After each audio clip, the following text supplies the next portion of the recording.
જય ગજાનંદ, જય માતાજી। 31/5/2026 રોજ પૂનમ આવે છે અને આ પૂનમ છે એ અધિક મહિનાની પૂનમ છે। તો આ પૂનમનો વિશેષ મહિમા છે અને પૂનમ પાછી રવિવારના દિવસે પડે છે।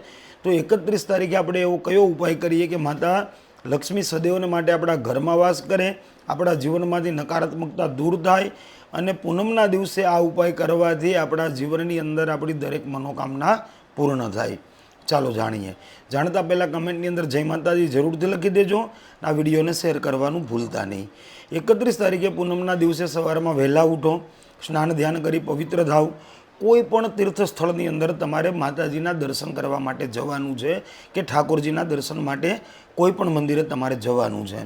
મંદિરે દર્શન કરીને ઘરે પરત આવો એટલે ખુલ્લા આસમાનની નીચે સંધ્યા સમયે જ્યારે સૂર્યાસ્ત થઈ જાય ત્યારે તમારે ખીર બનાવવાની છે।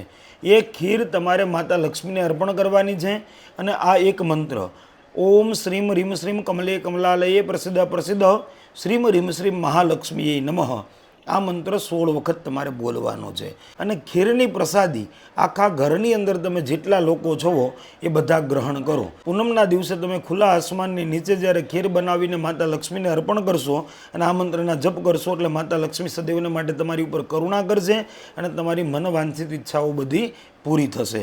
પૂનમના દિવસે કોઈ પણ એક મંદિરે જવાનું ભૂલતા નહીં। આ પૂનમ અધિક મહિનાની છે એટલે આ પૂનમના દિવસે તમે જે કાંઈ પણ જપ તપ દાન વ્રત ઉપવાસ કરશો એનું તમને અધિક ફળ મળશે। એટલા માટે કીધું છે અધિકસ્ય અધિકમ ફલમ। અધિક મહિનામાં કરેલી કોઈ પણ ક્રિયા આપણને વિશેષ ફળ આપે છે। જય ગજાનન, જય માતાજી।